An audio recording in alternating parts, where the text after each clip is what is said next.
Aslema et bienvenue dans cette nouvelle vidéo sur ma chaîne.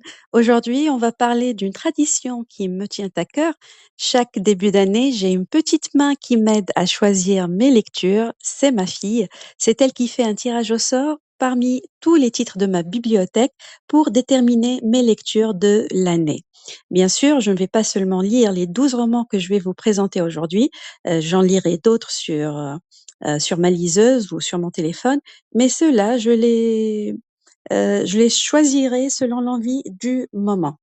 Alors sans plus tarder, voici ma pile à lire pour l'année 2026. Le premier, c'est l'Atelier des miracles de Valérie Tang Quang, publié en 2012. C'est un feel-good, donc quoi de mieux pour commencer l'année. C'est une histoire de résilience où des personnes brisées par la vie se retrouvent dans un refuge pour se reconstruire. Le deuxième, c'est de la part de La princesse morte de Kenise Mourad, publié en 1987, un roman historique dans lequel l'auteur a reconstitué la biographie de sa mère, une princesse ottomane.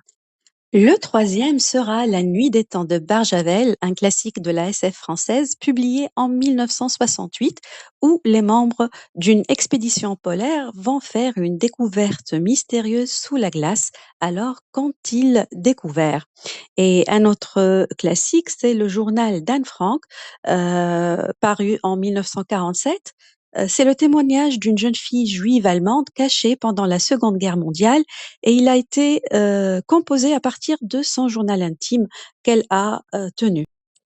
Troisième et dernière tentative pour lire Germinal de Zola. Je rappelle que je suis en train de lire toute la saga des Rougon-Macquart et que je bute sur celui-ci. Je n'ai jamais pu dépasser les 50 premières pages. Il raconte le combat des mineurs du Nord pour leur dignité et leurs droits. Alors j'espère que cette troisième tentative sera la bonne. Ensuite, Vol de nuit de Saint-Exupéry, publié en 1931, donc qui parle des débuts de l'aviation postale, et c'est une lecture qui me fait un peu peur parce que je sens que c'est un livre prémonitoire, étant donné que l'avion de l'auteur a disparu dans la mer Méditerranée. Je ne sais pas, on va voir ce qui va se passer.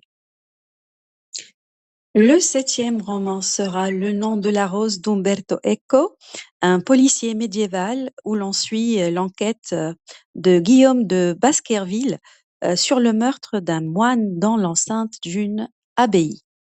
Et puis je lirai No Home, un autre roman historique de l'auteur ghanéenne Ya Jessie, qui nous emmène dans un voyage de 300 ans d'histoire du peuple africain. Je lirai ensuite Et soudain la liberté d'Evelyne Pizier et Caroline Laurent. C'est l'histoire romancée d'Evelyne Pizier et de sa mère, deux femmes en quête de liberté. Leur vie résume tous les grands combats de la seconde moitié du XXe siècle, le féminisme, la décolonisation, la révolution cubaine, etc. Donc une lecture qui promet d'être très intéressante.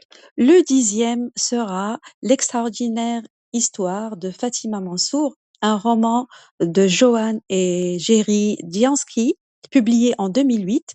Donc une lecture plus légère qui parle de Fatima vivant seule depuis le départ de son mari pour les États-Unis, et à la mort de sa sœur, la patronne de cette dernière lui propose de reprendre son emploi de femme de ménage, et Fatima quitte alors la Tunisie pour Paris.